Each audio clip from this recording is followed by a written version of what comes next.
الرحيم يا أيها الذين آمنوا هل أدلكم على تجارة تنجيكم من عذاب أليم تؤمنون بالله ورسوله وتجاهدون في سبيل الله بأموالكم وأنفسكم ذلكم خير لكم إن كنتم تعلمون يغفر لكم ذنوبكم ويدخلكم جنات تجري من تحتها الأنهار ومساكن طيبة في جنات عدن ذلك الفوز العظيم وأخرى تحبونها نصر من الله وفتح قريب وبشر المؤمنين صدق الله العظيم ইরশাদ হচ্ছে আল্লাহ তাআলা ঈমানদারদেরকে ডেকে বলছেন, ঈমানদারগণ, আমি কি তোমাদেরকে এমন একটি ব্যবসার কথা বলে দেব না যার মাধ্যমে তোমরা জাহান্নামের কঠিন আযাব থেকে মুক্তি পাবে। আর সেটি হলো তোমরা আল্লাহ এবং তার রাসূলের প্রতি ঈমান আনো, লড়াই করো, সংগ্রাম করো তোমাদের সম্পদ দিয়ে এবং জীবন দিয়ে। এটি তোমাদের জন্য সবচেয়ে উত্তম যদি তোমরা এটা বোঝো বা জানো। তোমাদের জন্য পুরস্কার রয়েছে 4টি। জীবনের গুনাহ মাফ করে দেব, জান্নাতে প্রবেশ করাবো যার নিচে ঝর্ণাধারা নিয়ামত প্রবাহিত, এবং এখানে তোমাদেরকে স্থায়ীভাবে থাকার জন্য আবাসন প্রদান করব। আমি আল্লাহ তোমাদের আরো সাহায্য এবং সহযোগিতা করব, পুরস্কার দেব যেটা তোমরা সবচেয়ে বেশি ভালোবাসো। সেটা হলো আমার পক্ষ থেকে নিকটতম সময়ের মধ্যে বিজয় এবং আমার পক্ষ থেকে সাহায্য। আর এই সবকিছু হচ্ছে সুসংবাদটা হচ্ছে মুমিনদের জন্য। আমানতু বিল্লাহ, আলহামদুলিল্লাহ, সমস্ত তারিফ আর প্রশংসা মহান আল্লাহ তাআলার জন্য। রব্বুল আলামিন আজকে আমাদেরকে ছোট্ট একটি পরিসরে তালোড়া পৌর যুব বিভাগের উদ্যোগে সাধারণ সভায় বসার তৌফিক দান করেছেন। সকলে বলছি আলহামদুলিল্লাহ। বিশ্ব নবীর জন্য দরুদের সালাম। বিশেষ করে যে মাসটাতে দাঁড়িয়ে আমরা কথা বলছি, রবিউল আউয়াল, রাসূলের সিরাতের মাস, তার জন্ম এবং ওফাত দুটি সংগঠিত হয়েছে এই মাসে, যাকে আল্লাহ তাআলা আমাদের জন্য নিয়ামত রহমত হিসেবে প্রেরণ করেছেন, যার উন্নত চরিত্রের সার্টিফিকেট প্রদান করেছেন। দুনিয়ায় অনুসরণ যদি করতে হয় শুধুমাত্র একমাত্র সেই রাসূলের অনুকরণই আমাদের জন্য কাম্য। তার জন্য সংক্ষেপে দরুদ পেশ করছি। সকলে বলি সাল্লাল্লাহু আলাইহি ওয়াসাল্লাম। সম্মানিত ভাইরা, আপনারা ইতিমধ্যে দেখেছেন আমাদের মাঝে উপস্থিত আছেন রূপসা উপজেলা যুব বিভাগের সম্মানিত সভাপতি আব্দুল বারী ভাই, উপস্থিত আছেন উপজেলা যুব বিভাগের সম্মানিত সহসভাপতি মাহবুবুর রহমান ভাই, এছাড়াও আছেন উপজেলা যুব বিভাগের সহসাধারণ সম্পাদক প্রিয় ভাই আব্দুল হান্নান, তালোড়া পৌর জামাতের তারবিয়াত সেক্রেটারি ভাই আব্দুল হালিম এবং যুব বিভাগ তালোড়ার বিভিন্ন পর্যায়ের নেতৃবৃন্দ। সম্মানিত ভাইয়েরা, আমরা মাত্র 20 মিনিটের জন্য সংক্ষেপে কিছু কথা বলবো।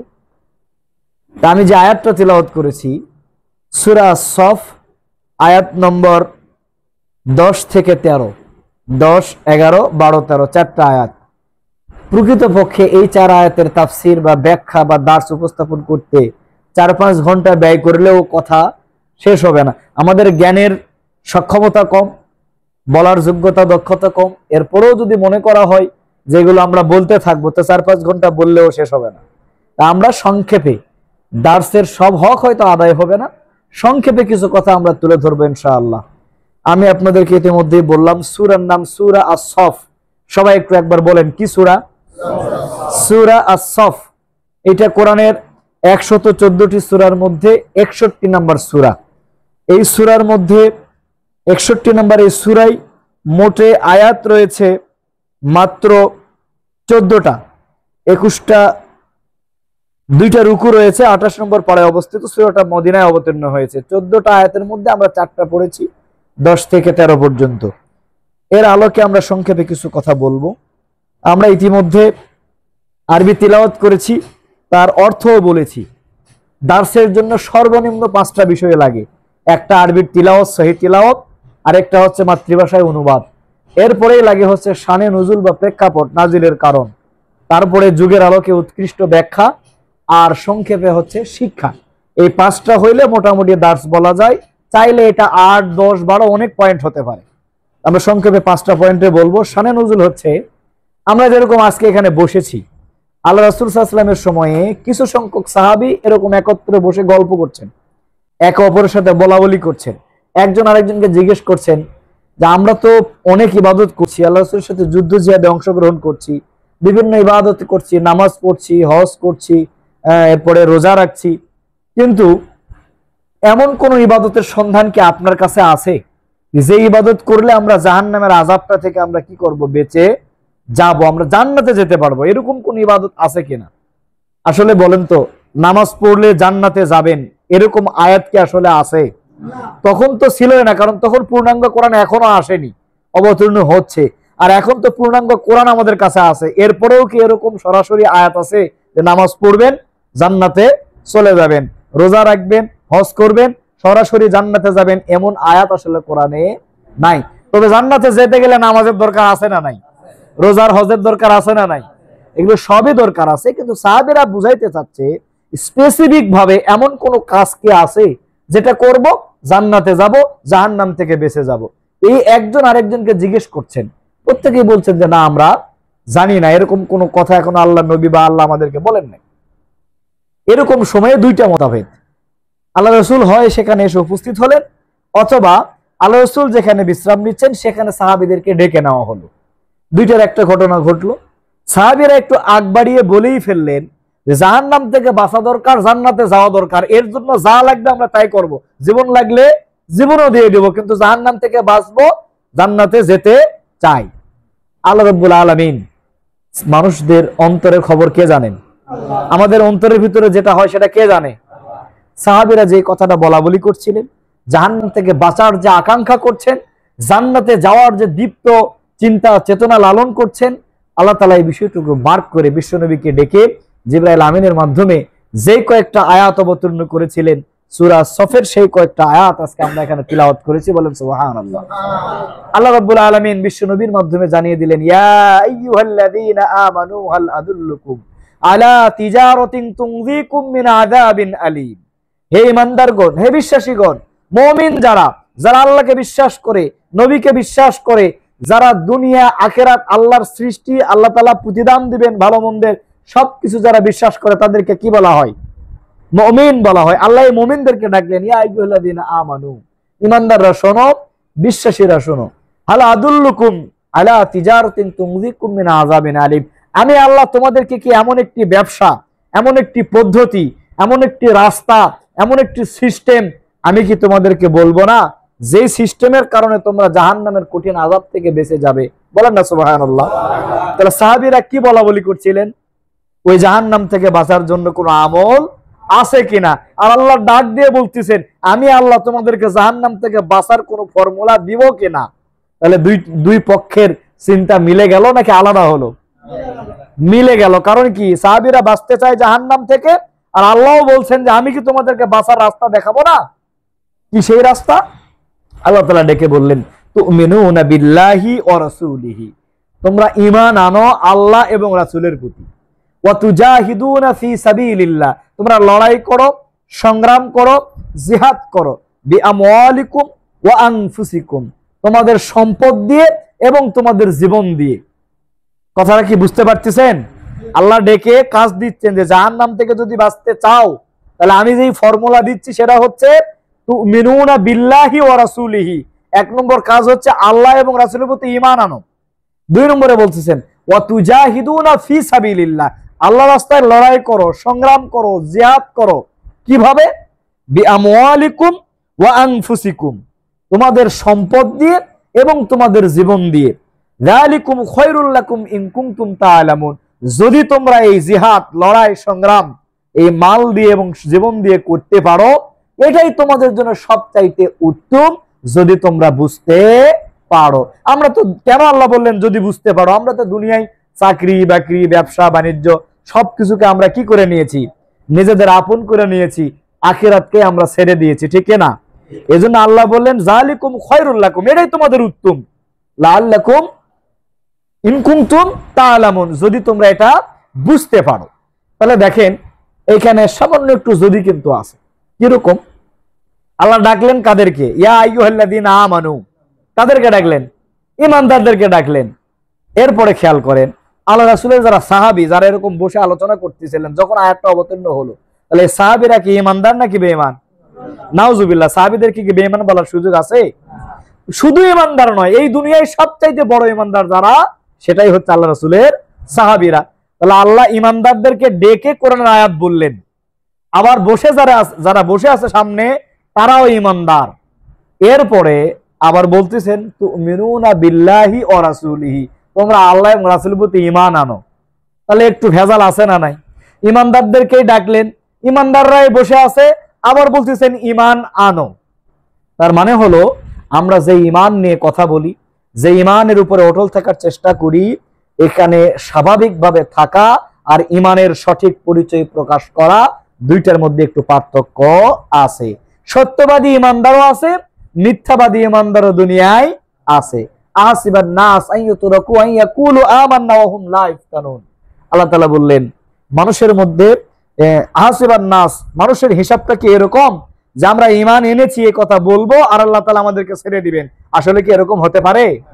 আমরা ঈমান এনেছি এই কথা বললে আল্লাহ আমাদেরকে ছেড়ে দেবেন না, বরং আল্লাহ তাআলা পরীক্ষা করে দেখতে চান ঈমানের দাবিতে কারা সত্যবাদী আর কারা মিথ্যাবাদী। মিথ্যাবাদী ঈমানদার আছে না নাই? সূরা বাকারা ৮ নম্বর আয়াত, আল্লাহ তাআলা বললেন, ওয়ামিনান নাসি মান ইয়াকুলু আমান্না বিল্লাহি ওয়া বিল ইয়াউমিল আখির ওয়া মা হুম বিমুমিনিন। নবী হে, মানুষের মধ্যে এমন কিছু মানুষ আছে যারা বলবে আমরা আল্লাহর প্রতি ঈমান আনলাম, আখিরাতের প্রতি ঈমান আনলাম, কিন্তু বাস্তবে আল্লাহর জমিন, আল্লাহর দিন কায়েম করতে চাইবে না, লড়াই করবে না, সংগ্রাম করবে না, কোরআনের হুকুম মানবে না, কোরআনের সমাজ কায়েমের পক্ষে থাকবে না। ওয়া মা হুম বিমুমিনিন, কোশ্চিন কালেও এরা ঈমানদার হতে পারে। কার ঘোষণা? তার মানে এরা হচ্ছে মিথ্যাবাদী ঈমানদার। এরা ঈমান আনার ভান করবে, এদের দাড়ি টুপি থাকতে পারে, এরা মাঝে মধ্যে নামাজ কালাম পড়তে পারে, টাকা থাকলে হজও করতে পারে, কিন্তু আলা আলাহুল খালক ওয়াল আমর, সৃষ্টি যার, আইন চলবে তার, এই কথায় তারা সমর্থন করবে। তারা মানুষের তৈরি আইনের আনুগত্য করবে। ও ডক্টর কামাল আর সুরঞ্জিতের মতো কুলাঙ্গাররা যেগুলো ফর্মুলা তৈরি করেছেন, ভারত আমেরিকার ব্রিটিশরা যেগুলো চাপিয়ে দিয়েছেন, স্বামী চাচা আর হচ্ছে পিতারা যেগুলো সংস্কার করে দিয়েছেন, এগুলো দিয়ে যারা মানবে, আবার নামাজও পড়বে, দানও করবে, রোজাও রাখবে, হজও করবে, এরা হচ্ছে সত্যবাদী ঈমানদার নয়, বরং এরা ঈমানের দাবিতে মিথ্যাবাদী। কথা কার? এইটা হচ্ছে মিথ্যাবাদী ঈমানদার। এজন্য আল্লাহ বললেন, ঈমানদার হলেই হবে না, তুমিনুনা বিল্লাহি ওয়া রাসূলিহি, আবার আল্লাহ এবং রাসূলের প্রতি ঈমান আনো। তার মানে ঈমানের দাবিতে আগে সত্যবাদী হও। ঈমানের দাবিতে কারা সত্যবাদী হবে? ঈমানের দাবিতে সত্যবাদী হওয়ার জন্য সূরা হুজরাতের মধ্যেও আল্লাহ তাআলা এই দুইটা শর্তই দিয়েছেন। ইন্নামাল মুমিনুনাল্লাযীনা আমানু বিল্লাহি ওয়া রাসূলিহি সুম্মা লাম ইয়ারতাবু ওয়া জাহাদু বিআমওয়ালিহিম ওয়া আনফুসিহিম ফি সাবিলিল্লাহ উলাইকা হুমুস সাদিকুন। বলেন আল্লাহু আকবার। আল্লাহ বললেন, সত্যবাদী ঈমানদার, খাঁটি ঈমানদার মুমিন ব্যক্তি তারা যারা আল্লাহ এবং রাসূলের প্রতি ঈমান আনবে এবং এই ঈমানের প্রতি আর কোনো সন্দেহ পোষণ করবে। আল্লাহর প্রতি ঈমান আনার পরেও যদি রিজিকের মালিক চাকরিকে মনে করি, ব্যবসাকে মনে করি, বসকে মনে করি, রাষ্ট্রের অধিপতি, মেম্বার, চেয়ারম্যানদেরকে মনে করি, তাহলে কি এইটা পরিপূর্ণ ঈমানদার হতে পারে? এজন্য আল্লাহ বললেন, খাঁটি ঈমানদার তারা যারা আল্লাহ এবং রাসূলের প্রতি ঈমান আনবে এবং এই ঈমানের প্রতি আর কোনো সন্দেহ পোষণ করবে না। এরপরে কি করবে? তুমিনুনা বিল্লাহি ওয়া রাসূলিহি, আল্লাহ এবং রাসূলের প্রতি ঈমান আনবে, এটা একটা পার্ট। আরেকটা হচ্ছে লড়াই করবে, সংগ্রাম করবে, জিহাদ করবে। কার জন্য? নিজেদের সম্পদ দিয়ে, নিজেদের জীবন দিয়ে যদি তারা লড়াই সংগ্রাম করতে পারে, আল্লাহ বললেন উলাইকা হুমুস সাদিকুন। সাদিকুন মানে কি? এই লোকগুলি হচ্ছে সত্যবাদী ঈমানদার। বলেন সুবহানাল্লাহ। তাহলে আল্লাহ তাআলা মিথ্যাবাদী ঈমানদারদের পরিচয় দিলেন যে ঈমানের নাম ধরে তারা ভেষ ধরবে, কিছু ইবাদত করবে, কিন্তু আল্লাহর জমিন, আল্লাহর আইন দিয়ে পরিচালিত হোক এটা চাইবে না। এরা সত্যবাদী ঈমানদার নয়, বরং ওয়া মা হুম বিমুমিনিন, কোশ্চিন কালে ঈমানদার হতে পারবে না। আর বললেন, সত্যবাদী ঈমানদার তারা আল্লাহ রাসূলের প্রতি ঈমান এনে আর কোনো সন্দেহ করবে না, বরং লড়াই করবে এই ঈমানে অটল থেকে, আল্লাহর জমিনে আল্লাহর দ্বীনকে কায়েম করার জন্য সংগ্রাম করবে, জিহাদ করবে। যদি তার জীবন, সম্পদ লাগলে সম্পদ দিবে, জীবন লাগলে জীবন দিবে। উলাইকা হুমুস সাদিকুন, এরাই হচ্ছে সত্যবাদী ঈমানদার। আল্লাহ তাআলা এজন্য ডেকে বললেন, যে তুমিনুনা বিল্লাহি ওয়া রাসূলিহি। ওই জাহান্নাম থেকে বাঁচার ফর্মুলা হচ্ছে, জান্নাতে যাওয়ার ফর্মুলা হচ্ছে, তোমরা কি করবে? আমি আল্লাহ এবং রাসূলের প্রতি ঈমান আনবে। এরপরে কি করবে? ফি সাবিলিল্লাহি ওয়া তুজাহিদুনা ফি সাবিলিল্লাহ। আমি আল্লাহর রাস্তায় তোমরা লড়াই করবে, সংগ্রাম করবে, বিআমওয়ালিকুম ওয়া আনফুসিকুম, তোমাদের সম্পদ দিয়ে এবং তোমাদের জীবন দিয়ে, এই দুইটা দিয়ে তোমরা লড়াই করো, সংগ্রাম করো। যালিকুম খায়রুল লাকুম ইন কুনতুম তাআলামুন, যদি তোমরা এটা করতে পারো তাহলে তোমাদের জন্য এটাই হচ্ছে সবচাইতে উত্তম। দেখেন, আমরা এখন যেটা করতে চাই সেটা হচ্ছে আমরা লড়াই সংগ্রাম কিন্তু তুলনামূলক কিছুটা হলেও করি। এখানে এমন কে আছেন যখন আমাদেরকে বলা হয় যে চলেন দুপচাচিয়ায় মিছিল আছে, যাই না বা যাব না, এরকম কেউ আছেন? বরং যখন মিছিলের ডাক দেওয়া হয়, অর্থাৎ জীবন দেওয়ার জন্য যখন তৈরি করা হয়, তখন প্রত্যেকে লাভ ঝাপ দিয়ে দৌড়ায় যেতে রাজি হই। কিন্তু তার আগে আল্লাহ বলেন বিআমওয়ালিকুম ওয়া আনফুসিকুম, আগে সম্পদ দাও তারপরে জীবন দাও। প্রত্যেকেই কি জীবন দেওয়ার দরকার আছে? এই 24-এর অভ্যুত্থানে যারা লড়াই করেছেন সবাই কি মারা গেছে? আল্লাহ কি সবার জীবন নিছে? 1 থেকে 1,500 মানুষ মারা গেছে। আবু সাইদ মুগ্ধ, আমাদের দুপচাচিয়ার মুনির রাহেম থেকে শুরু করে যাদেরকে আল্লাহ তাআলা বাছাই করেছেন তাদেরকে আল্লাহ তাআলা তাদের জীবনটা নিয়েছেন। খেয়াল করে দেখেন, অনুরূপ ভাবে ইসলামের জন্য যারা লড়াই করেছেন সবাইকে কিন্তু জীবন দিতে হয় নাই, কিন্তু জীবন দেওয়ারও দরকার আছে না নাই? আছে। আল্লাহ যখন বাছাই করবেন তখন আমরা জীবন দেওয়ার জন্য রাজি হব। কিন্তু আমাদেরকে প্রথমে যেটা করতে হবে, প্রথম শর্ত হচ্ছে ঈমান আনতে হবে আল্লাহ এবং রাসূলের প্রতি। দ্বিতীয় কাজ লড়াই সংগ্রাম, তার প্রথম ধাপ হচ্ছে সম্পদ দিয়ে। আমাদের অল্প কিছু সম্পদ আছে না নাই? আচ্ছা, আমাদের 5 টাকা, 10 টাকা, 20 টাকা, 100 টাকা দান সাদাকা করার সামর্থ্য আছে না নাই? আমরা কি নিয়মিত সেই সাদাকা করি? জামাত ইসলাম যখন ইয়ানত কালেকশন করে, মাসে 20 টাকা দেওয়ার কথা, এরপরেও 3 মাস বাকি হয়ে যায়, এরকম লোক আছে না নাই? কিন্তু মিছিলে ডাকলে সামনের সারিতে নারায়ে তাকবীর স্লোগান দিয়ে আমরা প্রত্যেকেই দাঁড়িয়ে যাই। ভাইরা আমার, মিছিলে যেরকম নেতৃত্ব দেওয়া দরকার, ওয়ারাব্বাকা ফাকাব্বির, রবের শ্রেষ্ঠত্ব যেমন ঘোষণা করা দরকার, ওইরকম ভাবে আমাদের কিছু দান সাদাকাও করা দরকার। সম্পদের ত্যাগও করতে হবে। আপনার মনে করেন 10 বিঘা জমি আছে, 10 লাখ টাকা ব্যাংক ব্যালেন্স আছে, আপনি কালকে দুপচাচিয়া নারায়ে তাকবীর স্লোগান দিয়েছেন, গুলি লাগছে, মরে গেছেন। আপনার এই 10 বিঘা সম্পদ আর 10 লাখ টাকা কি এখন আর ব্যয় করতে পারবেন? কিন্তু জীবিত থাকলে ব্যয় করতে পারতেন কিনা? তার মানে হচ্ছে প্রতি মুহূর্তের কাজ হচ্ছে আগে সম্পদ দিয়ে লড়াই করা। আমার যা সামর্থ্য আছে সেখান থেকে সম্পদ দান করে লড়াই করা। আর যখন পরিবেশ তৈরি হবে, যখন প্রয়োজন হবে, তখন আমাদেরকে জীবন দেওয়ার জন্য প্রয়োজন হতে হবে। যেমন ভাবে জীবন দিয়েছেন ইসলামী ছাত্র শিবিরের রাজশাহী বিশ্ববিদ্যালয়ে প্রথম শহীদ সাব্বির হোসাইন। বাতিলরা তাকে এমন ভাবে আহত করেছে, রক্তাক্ত করেছে, জমিনের সবুজ ঘাসের উপরে একটা ইট রেখেছে, এর উপরে শহীদ সাব্বিরের মাথা রেখেছে, এরপরে আরেকটি ইট দিয়ে থেতলিয়ে তার মাথাকে বিধ্বস্ত করে মগজটা বের করে জমিনে ছিটিয়ে দিয়েছে। আল্লাহু আকবার। এই শহীদ সাব্বিররা জীবন দেওয়ার পরীক্ষা দিয়ে তারা প্রমাণ করেছেন ইমানে থাকতে রাজি আছি, ইমান থেকে সরে যেতে রাজি। আল্লাহর জমিনে আল্লাহর দ্বীনকে কায়েম করার জন্য জীবন উৎসর্গ করতে পারি, তবুও জাহান্নামে যেতে রাজি। আমাদেরকেও সেই জীবন দেওয়ার জন্য রাজি থাকার দরকার আছে না নাই? জীবন দিয়েছেন আল্লাহর নবীরা, জীবন দিয়েছেন সাহাবায়ে কেরামরা, জীবন দিয়েছেন ইকামতে দ্বীনের দায়িত্বশীলরা, নেতা কর্মীরা। এই প্রত্যেককে সেই জীবন দেওয়ার জন্য করতে হবে, নিজেদেরকে প্রস্তুত রাখতে হবে। হযরত জাকারিয়া আলাইহিস সালামকে যখন পিছন দিক থেকে ধাওয়া করা হলো, দৌড়াতে গিয়ে যখন জাকারিয়া আলাইহিস সালাম গাছের মাঝখানে আশ্রয় নিলেন, সামান্য কাপড়ের অংশ দেখে মরুভূমির মধ্যে অন্য কোথাও আর যেতে পারেন না, এই সন্দেহ থেকে গাছকে যখন কাফেররা চিরে ফেললেন, জাকারিয়া আলাইহিস সালামের শরীরটা একেবারে চিরে বিখণ্ডিত করে ফেললেন। আল্লাহু আকবার। জীবন দিয়েছেন, এরপরেও বাতিলের সাথে আপোষ। তাহলে আল্লাহর জমিন আল্লাহর দ্বীন কায়েম করার জন্য জীবন দেওয়ার দরকার আছে না নাই? জীবন দিয়েছেন হযরত বেলাল রাদিয়াল্লাহু তাআলা আনহু, যাকে উত্তপ্ত মরুভূমির উপরে, বালুকরস্যির উপরে বড় বড় পাথরগুলো উত্তপ্ত করে নিয়ে এসে বুকুর উপরে চাপ দেওয়া হচ্ছিল, আর বলা হচ্ছিল, বলো মুহাম্মাদের ধর্ম ছাড়বে কিনা, আল্লাহর ওই কথাগুলো বলা বন্ধ করে দিবে কিনা, আমাদের দলে চলে আসবে কিনা। বেলাল বলেছিলেন, জীবন দিব, ইমান থেকে কম্প্রোমাইজ করতে আমি রাজি। আহাদ আহাদ বলে উচ্চারিত করে নিজের জীবন উৎসর্গ করেছেন। এরপরেও বেলাল বাতিলের সাথে আপোষ। তাহলে জাহান্নাম থেকে বাঁচার জন্য, জান্নাতে যাওয়ার জন্য, ইকামতে দ্বীনের জন্য জীবন দেওয়ার জন্য রাজি থাকার দরকার আছে না নাই? ইসলামের প্রথম মহিলা শহীদ হযরত সুমাইয়া রাদিয়াল্লাহু তাআলা আনহা জীবন উৎসর্গ করে দিয়েছেন। আবু জেহেল বর্ষার আঘাত করতে করতে এমন বিধ্বস্ত করে ফেললো শরীর, এরপরও থামলেন না। পায়ের সুমাইয়া রাদিয়াল্লাহু তাআলা আনহা এর পায়ের সাথে রশি বাঁধলেন দুই পায়ে, এবং রশির বিপরীত মাথাটা হযরতে কি বলেন শক্তিশালী ঘোড়াগুলোর পায়ের সাথে বেঁধে দিলেন, আর যুবকদেরকে দিয়ে ঘোড়াগুলো বিপরীত দিকে চালনা করলেন। সুমাইয়া রাদিয়াল্লাহু তাআলা আনহার শরীর লজ্জাস্থান থেকে চিরে পুরা শরীরটা দ্বিখণ্ডিত হয়েছে। আল্লাহর জমিনে আল্লাহর দ্বীনকে কায়েম করার জন্য, ঈমানের পরীক্ষায় অটল থাকার জন্য, জাহান্নাম থেকে বেঁচে জান্নাতে যাওয়ার জন্য সুমাইয়া রাদিয়াল্লাহু তাআলা আনহা জীবন দিয়ে দিয়েছেন। এরপরও বাতিলের সাথে আপোষ করেন নাই। তাহলে আমাদেরও দরকার আছে না? শুধু কি তারাই দিয়েছেন নাকি সব ইমামরা দিয়েছেন? ইমাম আবু হানিফা কোথায় মৃত্যুবরণ করেছেন বলেন তো? জেলখানার মধ্যে তাকে বিষ পান করিয়ে মৃত্যুবরণ করানো হয়েছে। জেলখানায় জুলুম নির্যাতন সহ্য করেছেন, বিষ পান করিয়েছে, বিষের যন্ত্রণায় ছটফট করে কাতরিয়ে শাহাদাতের মৃত্যু গ্রহণ করেছেন।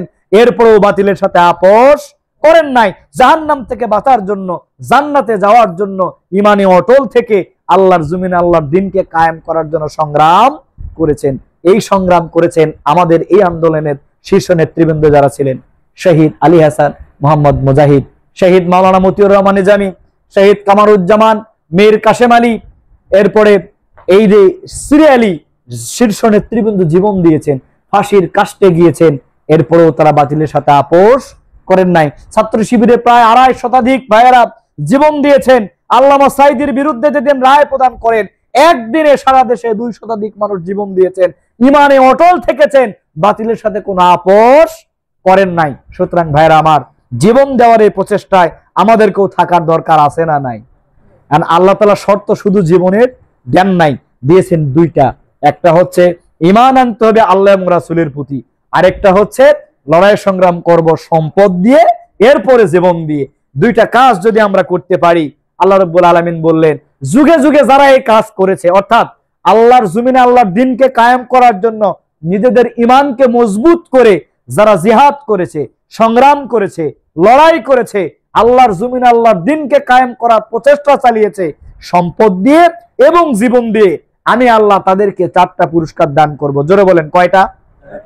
সবাই বলেন কয়টা? ইয়াগফিরু লাকুম যুনুবাকুম, আমি আল্লাহ তাদের জীবনের সমস্ত গুনাহ খাতা মাফ করে দেব। সুবহানাল্লাহ। আগামীকাল আসরের নামাজের পরে বলেন, আপনার জীবনের সব গুনাহ আল্লাহ মাফ করে দিবেন। এরপর আপনি চুপ করে আছেন, হইল? গুনাহ আছে না নাই জীবনে? জানা অজানা, গোপন প্রকাশ্য, সকালে বিকালে কোথায় কত গুনাহ আমরা করতেছি। এই যে শয়তানের একটা বাক্স সুন্দর করে হাতে নিয়ে আমরা ঘুরি, প্রতিনিয়ত এর মধ্যেও গুনাহ হয় না? হয় না? ইচ্ছায়ও হয়, অনিচ্ছায়ও হয়। আল্লাহ তাআলা বললেন যে আমি আল্লাহ এই জিহাদকারীদেরকে, সংগ্রামকারীদেরকে, ঈমানে যারা অটল থাকবে, আল্লাহ আল্লাহ রাসূলের উপরে যারা ঈমান আনবে, এর উপরে অটল থেকে যারা জমিনে ইসলামকে কায়েম করার জন্য চেষ্টা করবে, আল্লাহর জমিনে আল্লাহর দ্বীনকে যারা কায়েম করতে চাইবে, এই সম্পদ দিয়ে এবং জীবন দিয়ে আমি আল্লাহ তাআলা তাদেরকে 4টা পুরস্কার দেব। ইয়াগফিরু লাকুম যুনুবাকুম, জীবনের সমস্ত গুনাহ খাতা, ওয়াইদুখিলকুম জান্নাতিন তাজরি মিন তাহতিহাল আনহার, 2 নম্বর পুরস্কার, এমন একটি জান্নাতে প্রবেশ করাবো যেই জান্নাতের নিচ দিয়ে ঝর্ণাধারা প্রবাহিত, নিয়ামতে পরিপূর্ণ। ওই জান্নাতে আপনি যা চাইবেন তাই পাইবেন। বলেন সুবহানাল্লাহ। ওয়া মাসাকিনা তাইয়্যিবাতান ফি জান্নাতি আদনিন, আমি আরেকটি পুরস্কার দেব 3 নম্বর, সেটি হচ্ছে ওই নিয়ামতের জান্নাতে এমন ভাবে অবস্থান করার জন্য নাগরিকত্ব প্রদান করব, আবাসস্থল প্রদান করব, সেখানে অনির্দিষ্ট কাল পর্যন্ত ওই নিজে জান্নাতে ঘরের মালিক হয়ে সেখানে অবস্থান করতে পারবে। বলেন সুবহানাল্লাহ। জালিকাল ফাউজুল আযীম, এটাই হচ্ছে সবচাইতে বড় সাফল্য। 3টা পুরস্কার গেল, কয়টা গেল? 4 নম্বরে আল্লাহ বললেন ওয়া উখরা তুহিব্বুনাহা নাসরুম মিনাল্লাহি ওয়া ফাতহুন করিব, আমি আল্লাহ তোমাদের জন্য আরো একটি পুরস্কার দেব যেটা তোমরা সবচাইতে বেশি পছন্দ করো। আল্লাহু আকবার। বলুন তো আমরা কি পছন্দ করি? আর এখানে যখন আমার ভাইয়েরা মার খায় তখন আমরা কি চাই? ফিলিস্তিনে যখন ভাইয়েরা মার খায় তখন আমরা কি চাই? চেচনিয়া, বসনিয়া, আলবেনিয়া থেকে শুরু করে পৃথিবীর যেখানেই মুসলমান, সেখানেই শুধু অত্যাচার, জুলুম আর নিপীড়ন আছে না নাই? গত 17 বছর ধরে একটানা বাংলাদেশের ইসলামপন্থীদের উপরে অত্যাচার, জুলুম হয়েছে না হয় নাই? জেল, রিমান্ড, আয়নাঘর, ফাঁসির কাষ্ট ছিল না? ছিল না? আল্লাহ বললেন ওয়া উখরা তুহিব্বুনাহা, তোমাদের শেষ পুরস্কার তোমরা যেটা বেশি পছন্দ করো, বিপদে আপদে বালা মুসিবতে সাহায্য কার চাই? আল্লাহ বললেন তুহিব্বুনাহা নাসরুম মিনাল্লাহি ওয়া ফাতহুন কারীব। শেষ পুরস্কার 4 নম্বর পুরস্কার হচ্ছে নিকটতম সময়ের মধ্যে আমি আল্লাহর পক্ষ থেকে তোমাদেরকে সাহায্য প্রদান করব, তোমাদেরকে বিজয় প্রদান করে দেব। বলেন সুবহানাল্লাহ। আমার ভাইয়েরা, বিজয় আসা শুরু হয়েছে না হয় নাই? আমরা 17 বছর কথা বলতে পারি না, এখন কথা বলি কি বলি না? আমাদের মামলা ছিল, এখন কি আর মামলা আছে? আমাদেরকে জেলখানায় পাঠাতো, এখন কি আর সুযোগ পাই? আমাদের আয়না ঘরে নির্যাতন করেছে, ফাঁসির কাস্টে নেতৃবৃন্দকে ঝুলিয়ে দিয়েছে, দেশ থেকে বিতাড়িত করেছে, এখন কি আর এই সুযোগগুলো পায় না। বরং এখন কি হয়, আমাদেরকে নিষিদ্ধ যারা করেছিল তারা কি এই জমিনে আর আছে? আল্লাহ তাআলা তাদেরকে এখান থেকে নিষিদ্ধ করে বিতাড়িত করেছেন। আমাদেরকে তারা রাজনীতি করতে দিতে চায় নাই, তাদের রাজনীতি এখন বাংলাদেশে আর নাই। আমাদের নিবন্ধন ছিল না, এখন আছে না নাই? আমাদের প্রতীক ছিল না, এখন আছে না নাই? এমনকি যাদেরকে মানবতা বিরোধী অপরাধ দিয়ে রাজাকার বানিয়ে জেলখানায় আবদ্ধ করেছিল, আমাদের সেই একমাত্র জীবন্ত শহীদ এটিএম আজহারুল ইসলামকে আমরা ফিরে পাইছি না পাই নাই? সুতরাং আল্লাহ তাআলার পক্ষ থেকে আমাদের উপরে সাহায্য এবং বিজয় আসা শুরু হয়েছে। 24-এর এই অভ্যুত্থানের মাধ্যমে নতুন একটি পরিস্থিতিতে স্বাধীন বাংলাদেশের 2 ভার্সন আমরা পেয়েছি, কিন্তু চূড়ান্ত বিজয় কি আমাদের এসেছে? ইসলামী বিপ্লব কি কায়েম হয়েছে? দেশ কি কল্যাণকর রাষ্ট্রে পরিণত হয়েছে? তাহলে আমাদেরকে ইসলামী বিপ্লবের জন্য, কল্যাণকর রাষ্ট্রের জন্য, ইসলামী রাষ্ট্র প্রতিষ্ঠা করার জন্য আমাদের কাজ করার দরকার আছে না নাই? তাই আমার শেষ কথা হচ্ছে, আল্লাহ যে বললেন তুমিনুনা বিল্লাহি ওয়া রাসূলিহি, ঈমান আল্লাহ এবং রাসূলের প্রতি আনো, ঈমানটা মজবুত